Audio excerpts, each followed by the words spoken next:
Hello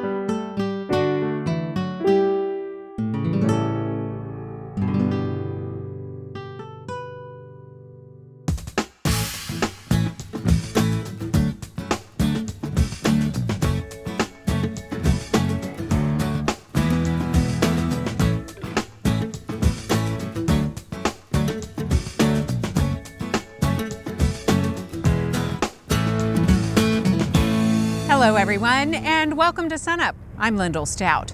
We join you today from Pittsburgh County and the McAllister Union Stockyard for the OQBN Value Added Cattle Sale. We'll have more from here a little bit later in the show. But first, SUNUP's Curtis Hare catches up with our Extension Cropping System Specialist Josh Lofton for an update on winter crops.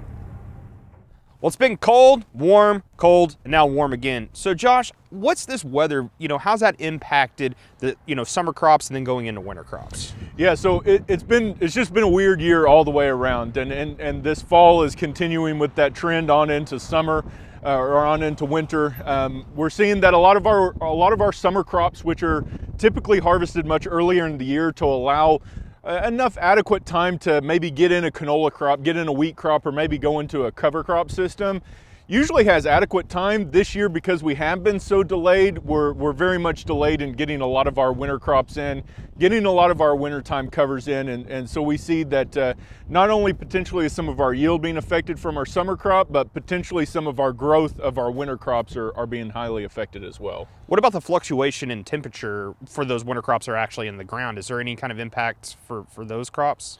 Yeah, I mean, it can be positive and negative depending on kind of what we see as the cumulative winter.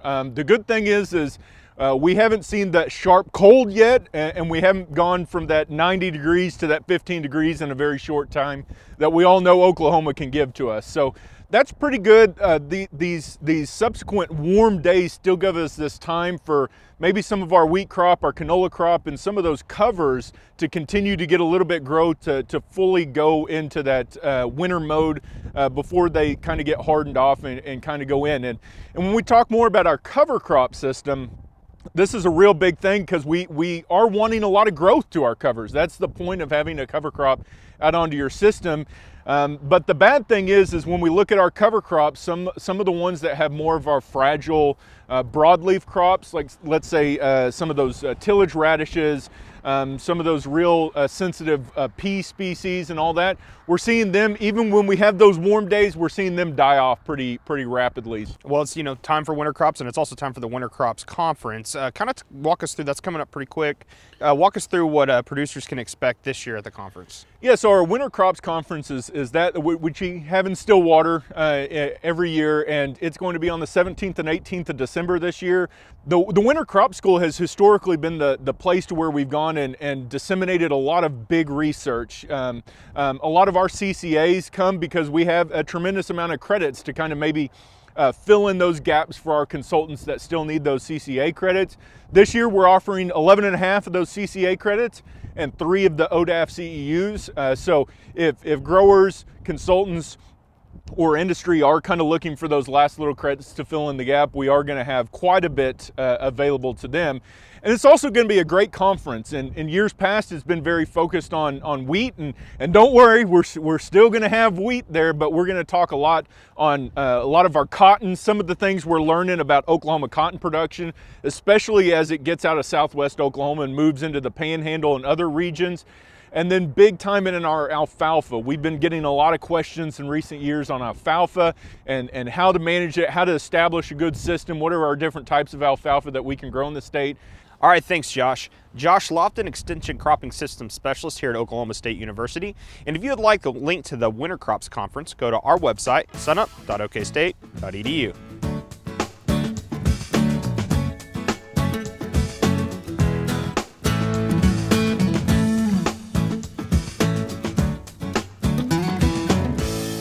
Thank you, gentlemen. The new year will bring some new rules when it comes to pesticide application in the state of Oklahoma. Here's our Extension Pesticide Safety Coordinator, Charles Looper, to explain. Yeah, as of October 1st, the Oklahoma Department of Agriculture, Food and Forestry, or ODAF as we say short, changed their testing procedure. They used to do that all themselves. They have contracted out with PSI test centers for computer-based testing throughout the state to hold those testing locations at. They have 8 locations throughout the state. It allows commercial applicators a lot more opportunity to test. They are required to make an appointment. So we equate it that they need to go on and make like a hotel reservation. They can't walk in. It all has to be done either through the PSI Test Center website, or there is an 800 number to call to make those reservations for those testing. Coming up, there will be some changes after the first year. Our private applicators who have never had to use this system will go to using this system and will now have to go to these test centers starting in January of 2020.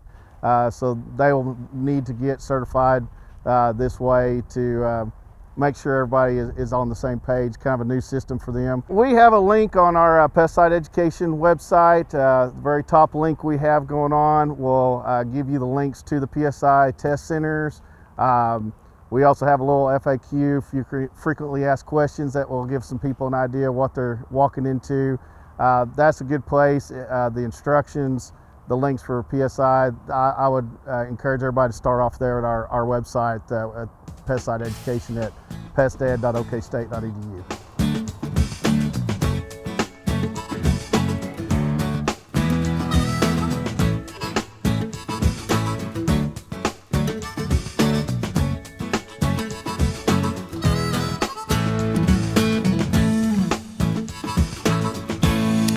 Welcome to the weekly Mesonet Weather Report. I'm Wes Lee.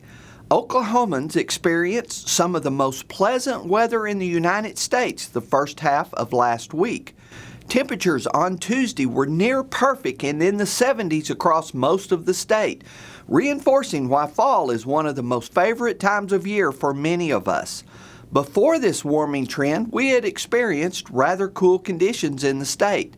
This is one of the factors that has been limiting wheat production. We see just how cool we have been when we look at wheat degree days. Alva was only 73% of the 5-year average as of the first of the week. Waurika in the south was 78% of the 5-year normal. The warmer weather this week should help turn this around. Projections for next week have us continuing to expect normal conditions for this time of year. For wheat, the issue I'm most concerned about is diminishing soil moisture. This map shows rain for the past 7 days going back from Thursday morning. A narrow band from Jackson to Osage County received about a ½ inch. The rest of the state, totals were much less. For the Panhandle and far southwest, it has been 1 to 2 months since a significant quarter-inch rainfall has occurred. Gary is going to show you now some longer-term rainfall statistics. Thanks, Wes, and good morning, everyone. Well, we continue to worry about drought expanding across western Oklahoma and especially in the Panhandle. So let's get straight to the new drought monitor map and see what we have. Well, we continue with the same pictures we've had for quite some time now, drought centered across southwestern Oklahoma and in the western Panhandle, but we have had a little bit more of expansion out in that Panhandle. We have severe and moderate drought expanding out in Cimarron and Texas counties, and a little bit more of the abnormally dry conditions, which isn't a drought category, but it is a precursor to drought. We also have had expansion of the abnormally dry conditions, again a drought precursor, up into west central Oklahoma. So that's another area we're going to have to watch. A lot of this drought is centered over the last 2 to 3 months, especially the last month as we started to dry out more and more. But if we look at the cool growing season, we see less than 1 inch in the central Panhandle, but generally less than about 5 inches across the western third of Oklahoma. And of course the eastern half of the state is in pretty good shape, and we have that transition zone across central Oklahoma from the dry west to the wet east. The departure from normal maps for this same time frame, September 1st through the current period, show deficits of 2 to 3 inches are common across western Oklahoma, but are as great as 3 to 4 inches in some areas. Now this dry weather and the cold weather also has started to impact our wheat conditions here in Oklahoma.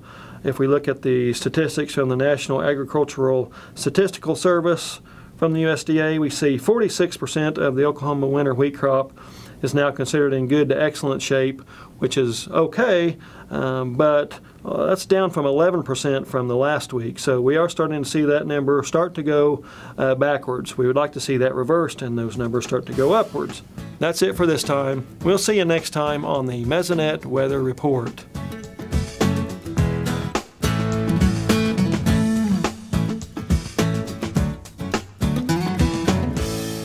Back to cattle now. It takes a lot of hard work and dedication to get calves ready for a value-added program like OQBN. But those are qualities that one producer here at the sale at McAllister has no shortage of.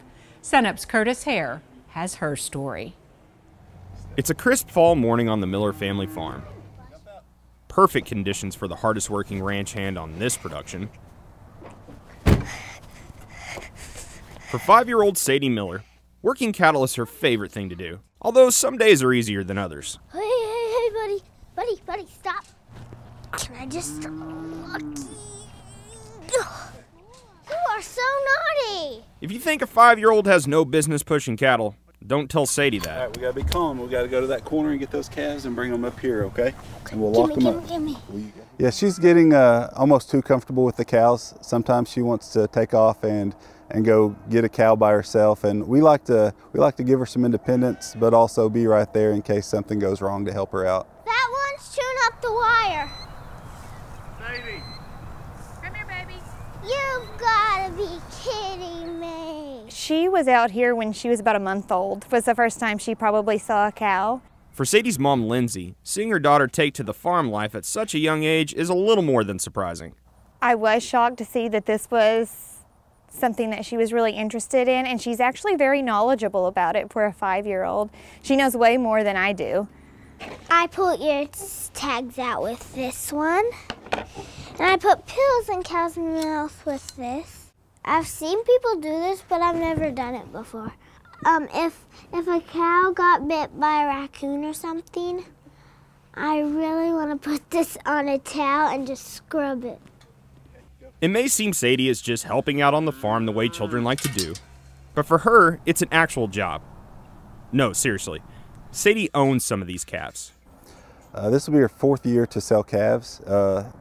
Slowly we've built her up to 5 head. Sadie's calves are part of the Oklahoma Quality Beef Network, and she takes part in both buying and selling cattle. What does she do with all that money?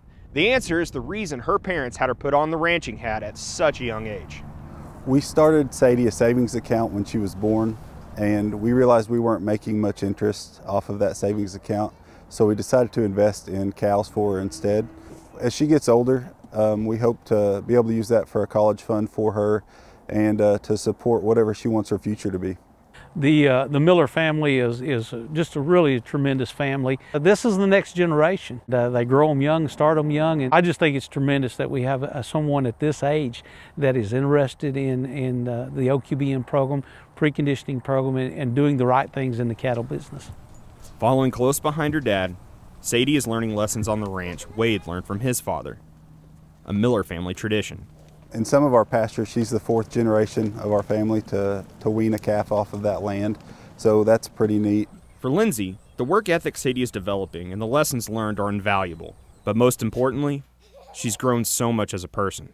She has always been very shy, and we've tried to do dance with her, and those things just made her really nervous and she wasn't interested. But 4-H, showing cattle, all of those things have made her really come out of her shell. Sadie will continue to buy and sell cattle, saving every bit she makes for her future. Well, maybe not all. Well, sometimes when I lose a tooth, I don't save it. And who knows? Maybe she'll continue with the Miller tradition and take over the reins of the cattle production. Although she thinks she's ready now. I can open that door so I can close it. Dad, can you go get a cow? Pittsburgh County, I'm Curtis Hare.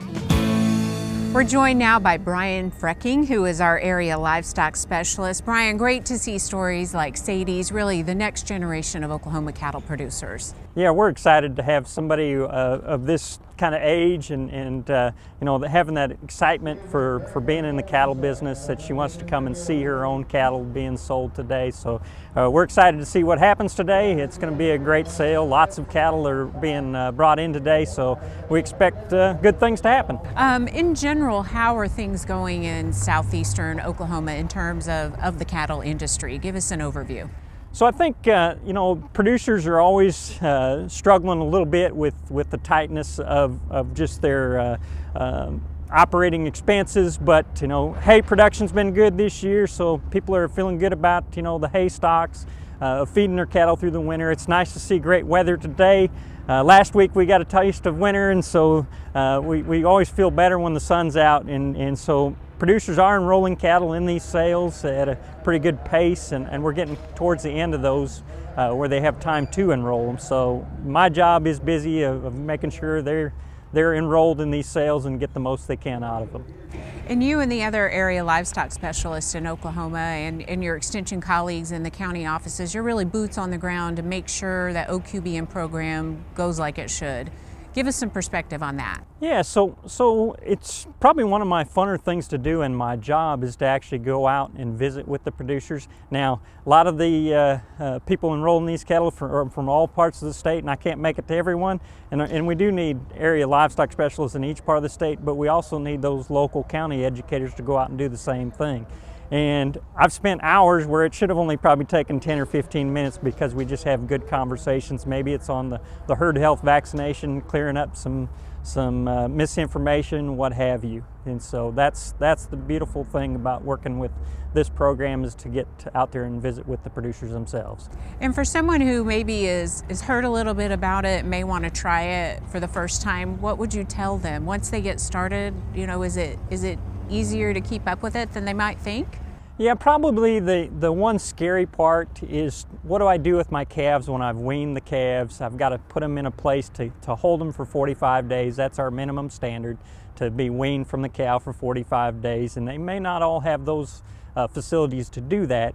So once they figure a way to do that, then they get to see the benefits of raising a healthier calf that goes on into the industry, and that's what the buyers are looking for, and the premiums have been there. So we expect them to have those good successes, and we just hope this continues for many years. Okay, great. Well, nice to see you, Brian. And for more information about the OQBN program, just go to our website, sunup.okstate.edu.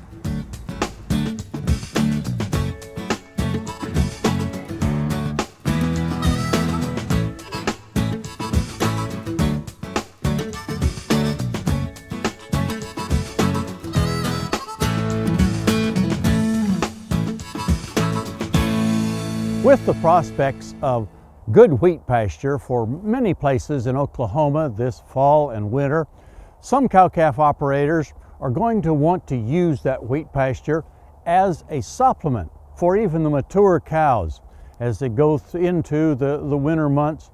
One of the ways to utilize that more efficiently is by what I call limit grazing of that wheat pasture. And by that I mean actually letting the cows graze on the wheat pasture for one day, and then perhaps off on dry pasture, Bermuda or native pasture, for 1 to 2 days, and then let them back onto the wheat pasture again for their intake of that wheat pasture as a supplement. You know, the wheat pasture, when it's rapidly growing, will be something in the neighborhood of 25, maybe as high as 30% crude protein on a dry matter basis. And so when cows get a full feed of wheat pasture, it supplies a lot of the protein needs that they're going to need.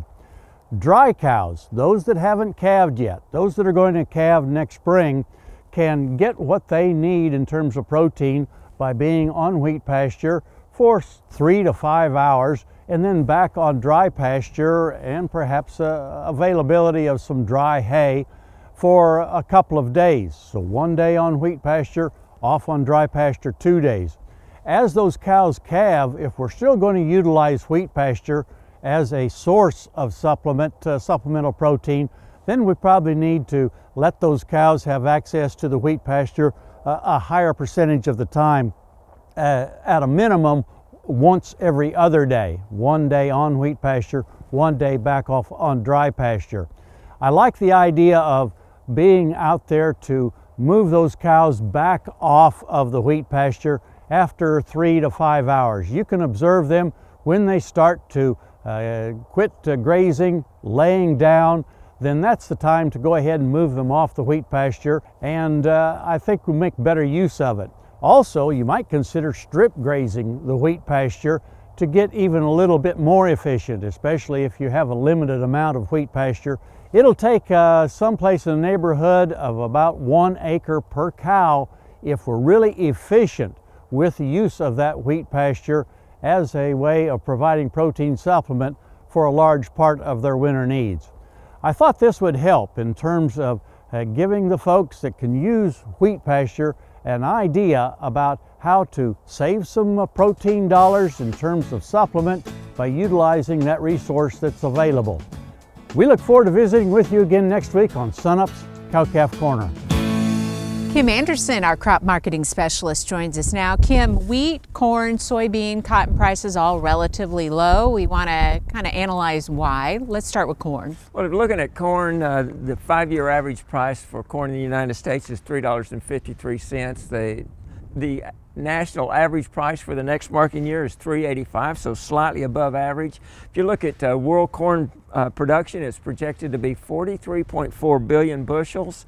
The record is 4.4 billion. The average is 4.26, so slightly above average production. If you look at world ending stocks for corn, 11.6 billion bushels, 13.9 is the record, 12.6 is the average, so slightly below average ending stocks.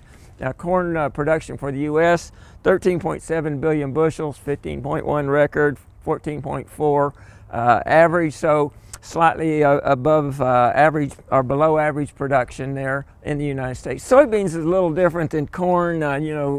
Brazil has taken over the soybean market. If you look at average U.S. prices for the last 5 years, $9.27 a bushel. It's projected to be slightly below average. The world soybean production is 12.4 billion bushels, the average 12.4, so the world right at average. The United States soybean production, 1.8 billion bushels, average 2.2. So you've got Brazil with their record soybean crop controlling those prices. Let's talk wheat now and why those prices are below average. Oh, wheat's just in the tank. You got the average U.S. price for wheat now the last 5 years, $4.93 a bushel. Our price is projected to be right at average on $5 for the U.S. But since July 1 in Oklahoma, our wheat price on a daily price average is $3.91. You look at world production for wheat, 28.2 billion bushels, a record. Ending stocks for the world, 10.6 billion bushels, a record. Stocks to use ratio, 38.2%, a record. So you've got record world production, record world stocks.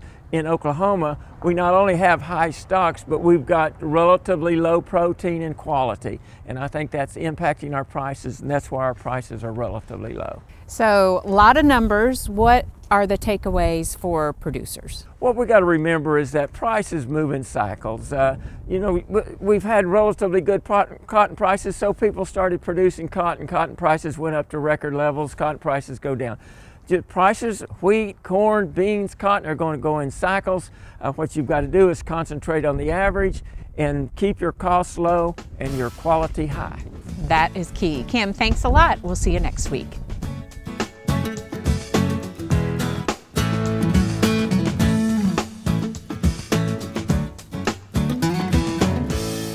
Purchasing a bull for beef producers is usually a substantial investment.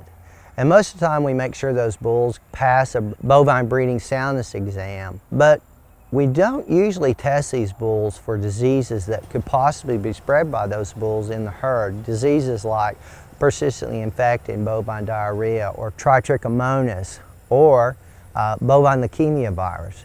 There's been a recent study that was conducted up in Michigan looking at the potential transmission of bovine leukemia viruses by bulls. We know that bovine leukemia virus typically doesn't cause any clinical signs in cattle. a percentage, around 30% of those that are infected will have what we call a persistent lymphocytosis. That means they have an elevated lymphocyte count. And less than 5% are actually going to come down with the cancer, which we refer to as malignant lymphoma or a lymphosarcoma in those cattle. We know that the way this disease is transferred is through blood. So anything that transfers blood from one animal to the other it could possibly transfer this virus. So not changing needles or not changing palpation sleeves.